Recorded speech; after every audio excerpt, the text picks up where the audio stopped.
नौरंगी की खबर सिर्फ सच दिखाने का जरिया है। 18 जुलाई है और दिन गुरुवार का है।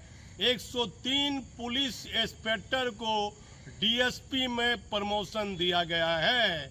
कई बड़े रिटायर्ड पदाधिकारी जो आईपीएस रैंक के पदाधिकारी हैं, उनसे मेरी वार्तालाप हुई। उन्होंने कहा यदि राज्य सरकार और पुलिस मुख्यालय में बैठे जिम्मेदार पदाधिकारी इनकी कार्य क्षमता, जो इनके पास ऊर्जा है, उनका यदि बेहतर काम लेना चाहते हैं तो जैसे भागलपुर जिला या नाथनगर थाना है, अति संवेदनशील थाना है, सभी लोग हैं, मुस्लिम हिंदू सभी लोग रहते हैं, संख्या ज़्यादा है, क्षेत्र बड़ा है थाना का। उसी तरह सोबोर थाना है, पिरपेती थाना है, तो 94 बेच के जितने पुलिस इंस्पेक्टर की बहुत ज़्यादा संख्या हो गई है। डीएसपी की संख्या बढ़ती जा रही है। तो राज्य सरकार को, पुलिस मुख्यालय को एक नियम लाना चाहिए कि जो पुलिस इंस्पेक्टर का डीएसपी में प्रमोशन हुआ है 94 बेच का, उनकी कार्य क्षमता, उनसे बेहतर काम लेने के लिए जितने भी बिहार में अति संवेदनशील थाने हैं, बड़े थाने हैं, जिसका एरिया बड़ा है और जहाँ कई तरह की घटना घटी है, तो वैसे थाने में पुलिस इंस्पेक्टर की तैनाती नहीं की जाए, वहाँ डीएसपी रैंक के पदाधिकारी की तैनाती सीधे तौर पर कर दी जाए। 94 बेच के इंस्पेक्टर हैं और उनका प्रमोशन हो चुका है। बहुत ज़्यादा डीएसपी की संख्या हो गई है। सिर्फ स्पेशल ब्रांच और सीआईडी में पदाधिकारी की पोस्टिंग कर ये नहीं है कि खाली वो वेतन पर अपना समय टाइम पास कर रहे हैं, कुछ सालों के बाद वो रिटायर हो जाएंगे।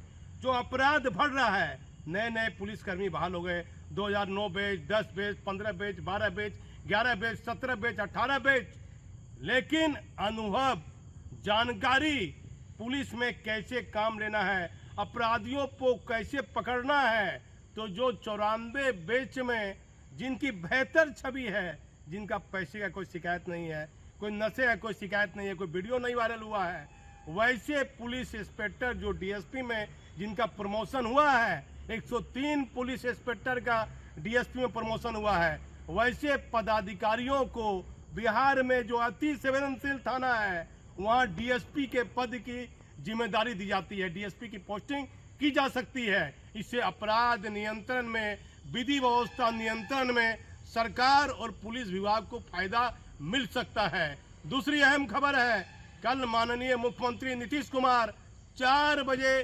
सरदार पटेल भवन पहुंचेंगे और विधि व्यवस्था की स्थिति को लेकर एक अहम बैठक करेंगे। इसका क्या निर्णय निकलता है ये तो आपको बाद में बताएंगे, लेकिन मुख्यमंत्री जी 2-3 बिंदु है, डीजीपी साहब से पूछिए। पुलिस के मुखिया हैं, आम जनता से नहीं मिलना है, नहीं मिलते हैं। कोई बड़ा नेता है, नहीं मिलना है। अपने अधीनस्थ पदाधिकारी हैं, नहीं मिलना है।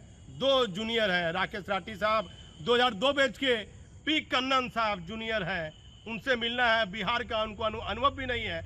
मेरा उन दोनों आईपीएस पदाधिकारी का हमारा चैनल सम्मान करता है, कोई मतभेद नहीं है, लेकिन मतभेद पुलिस हेडक्वार्टर में इन पदाधिकारियों ने बढ़ा दिया है। ये 2 जूनियर आईपीएस पदाधिकारी हैं, इनसे एडीजी स्तर का काम लिया जा रहा है, इनसे सीनियर पदाधिकारी का काम लिया जा रहा है, जो नियमानुकूल नहीं है। और राज्य सरकार के मुखिया नीतीश कुमार क्यों नहीं डीजीपी को ये सलाह दे रहे हैं, कह रहे हैं कि ये बार बार ये चर्चा आ रही है, इसमें क्या सच है? भट्टी साहब आप बताइए, ये राठी साहब पी कन्नन से आप काम ले रहे हैं, एडीजी से काम नहीं ले रहे हैं। पूरी पुलिस विभाग को डीजीपी साहब आपको लेकर चलना है। अब देखिए, संजीव हंस पर प्रवर्तन निदेशालय ने, एक आईएएस पदाधिकारी हैं, प्रवर्तन निदेशालय ने छापेमारी की, अभी तक राज्य सरकार ने उन्हें अपने पद से नहीं हटाया है, ना सस्पेंड किया है। संजीव हंस के बारे में चर्चा है कि भागलपुर इलाके में भी उनकी संपत्ति कुछ बड़े माफियाओं ने लगाई हुई है, पूंजी उनकी लगी हुई है। ये चर्चा लगातार देखी जा रही है। तो कल की बैठक में क्या निर्णय सामने आता है, इस पर हम बताएंगे। लेकिन मुख्यमंत्री जी काफी सिपाही का जो पीटीसी किए हुए हैं, 2005 से लेकर 9 बैच के सिपाही, 1350 सिपाही का पीटीसी किए गए का प्रमोशन रुका हुआ है।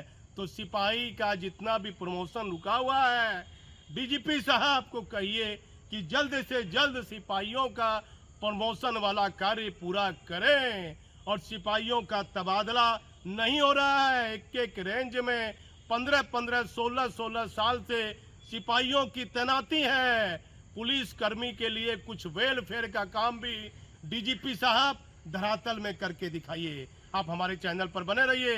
कल की बैठक के बाद क्या नतीजा सामने आता है हम आपको बताएंगे। मैं भागलपुर से दीपक नौरंगी।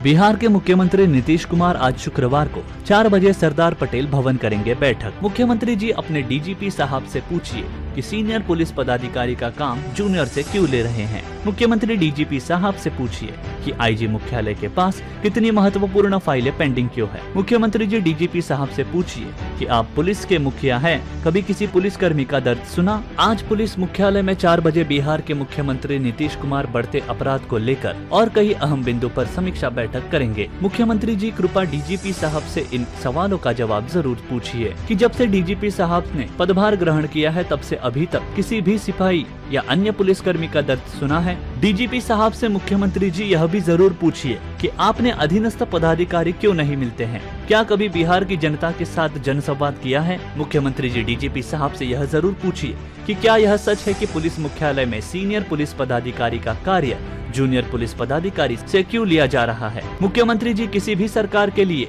सीआईडी विभाग का एक बड़ा महत्व होता है।